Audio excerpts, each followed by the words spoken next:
Alright, nandito na naman tayo mga kaibigan. Reaction video na naman tayo dito sa nagtitrending ngayon na balita sa Pilipinas about kay Atong Ang na naman. Atong Ang, nasaan na ba? Our update, Atong Ang. Ang believe in Luzon PNP alert public hotline abuse. Okay, ito na mga kaibigan. Ang nagtitrending ngayon na si Atong Ang nga ay nasaan na. Ang pinaka-latest na balita, eto na. The Missing Sabungero.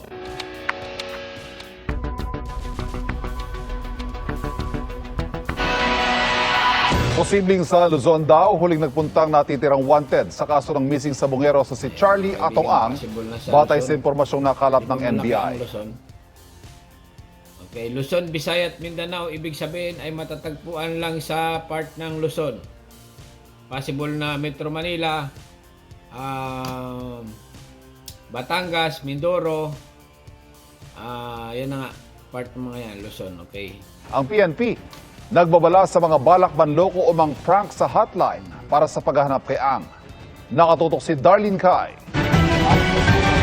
24 oras weekend. Ito mga kaibigan, real news ito. Baka sabihin nyo, fake ito ha.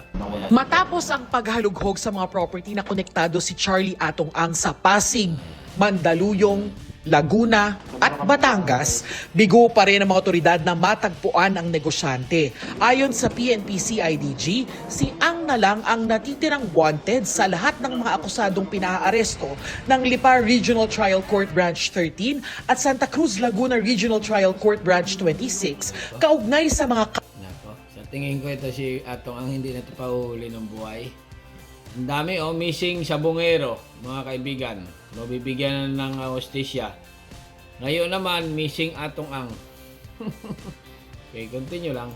kaso ng missing sabungeros. Pero batay sa intelligence report na nasagap ng National Bureau of Investigation o NBI, nasa Luzon ang mga lugar na huling pinuntahan ni Ang nitong mga nakaraang araw. Nasa Luzon na nga. Kaya lang, napakalawak ng Luzon, mga kaibigan. Hindi malaman kung nasaan ito sa Luzon. I can say right now is yung mga immediate locations na pinuntahan in the recent days dito lang po sa Luzon. Although we do not discount the possibility na baka nandito rin po sa Visayas o sa Mindanao. Kaya po, bakit ang PNP pag may mga high target na ganyan, dapat noon pa sinusubaybayan na nila dapat ano. Kasi nga alam na nila mangyayari dito sa mga high profile. Pero hindi natin masisisi yan mga kaibigan kasi nga ngayon lang nilabas ang waranto para sa kanya. Wanted na. Okay? 10 million. Kung sino makakapagturo kay Atong Ang ay may reward na 10 million. Okay, continue lang. tawag ng ating mga regional directors nationwide. Sabi ng NBI, malaki ang posibilidad na nasa bansa pa si Ang. Pero patuloy silang nakikipag-ugnayan sa iba't ibang units at ahensya ng pamahalaan para mabantayan ang posibilidad ng backdoor o iligal na paglabas ng bansa. Pero ngayon, dahil meron ng warrant of arrest, it may be an entirely different scenario. Malamang palipat-lipat at iba-ibang sasakyan ang ginagamit. Ito mga kaibigan, sa tingin ko lang, kung ikaw ay tatago sa ibang bansa, mas madali ka mahuli doon. Pero sa Pilipinas, mahirap kang mahuli. Lalo na pag ganito ka big time na tao. Si Atong Ang. Pero sa tingin ko, ay nandito lang yan sa Luzon. Minomonitor din ng PNP CIDG ang mga taong malalapit kay Ang. Yung mga properties pa rin niya ang tinitingnan natin. Tinitingnan din natin kung saan yung mga pamilya niya, tsaka yung mga informations na pumapasok sa atin. We are validating if kung may mga indicators nga na nandun siya. Kaya mahalaga raw ang mga makukuha nilang tip mula sa sinetop na hotline para sa nationwide manhunt kay Ang. Nagbabala rin ng PNP Laking mga kaibigan, basahin natin Charlie Tiohay. Chinese to. Tiohay, parang Chinese si Atong Ang, parang dugong Chinese at saka Thailand, Tiohay Ang. EK Atong Ang, Boss AA.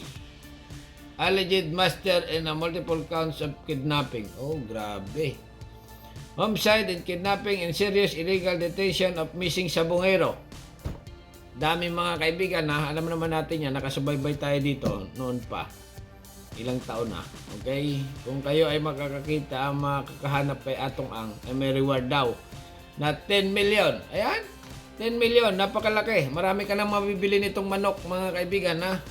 Di lang manok, pati kalabaw. Pati kalabaw, pati lupa, syempre. Pwede ka na rin magtayo ng sabungan sa inyo. Sa laki nito, 10 million. Okay? Malit lang na sabungan. Ito ang Smart 0920-692-3025. Globe 0945-611. May nakalagay na 611-5926. Okay, continue pa sa balita.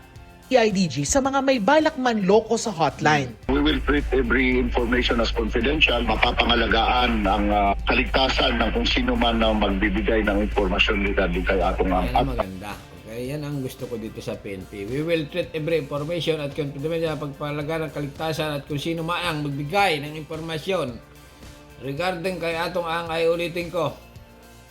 Napakalaking tulong po ito sa kapulisan para mahanap ni atong ang at sigurado. Sigurado ang kasigurayan mo, ang siguridad mo.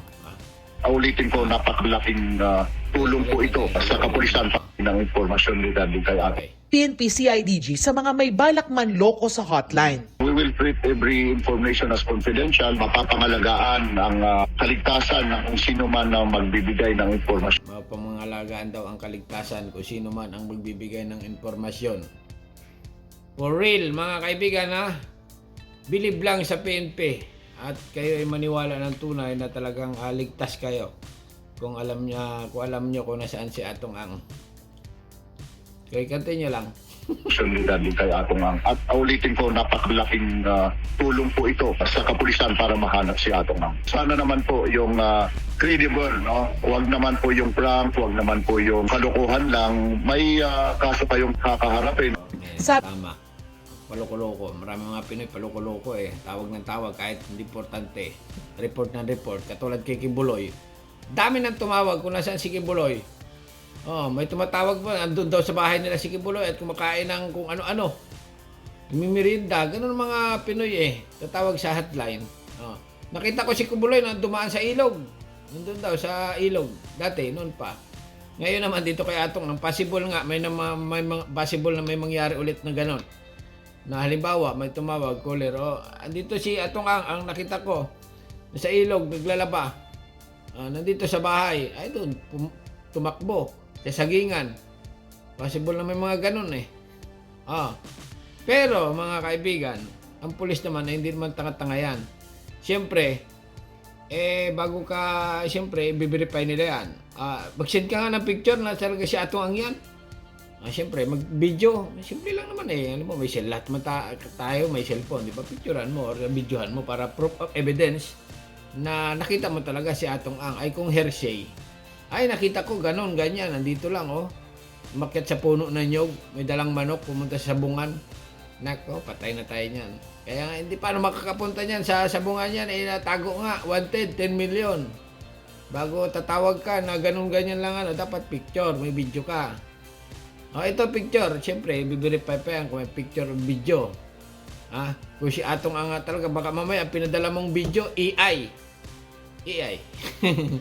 Okay, continue pa. Dapat ay totoong-totoo na talagang kita mo si atong ang adando na matuturo mo. Okay, continue lang Sabi ng whistleblower na si Dondon Patidongan na matagal na nagtrabaho para kay Ang, base sa pagkakakilala niya sa negosyante ay hindi raw talaga siya susuko. Kung hindi raw lalabas ng bansa si Ang, ay magtatago siya sa mga exclusive subdivision. Hindi lang ordinary Possible nga yan. si Mr. Atong Ang, international po itong kanyang grupo. Sa tingin ko, katulad ng sinabi ko na ginawa niya kaya dati, parang ginawa niya rin sa sarili na siguro nasa ibang bansa na siya. Baka sa Mexico na. Pag sa Mexico na, ay kung sa mga part lang ng Asian country, madali pa mahanap.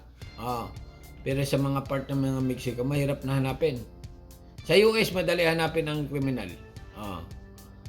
Bansang Canada, lalo na.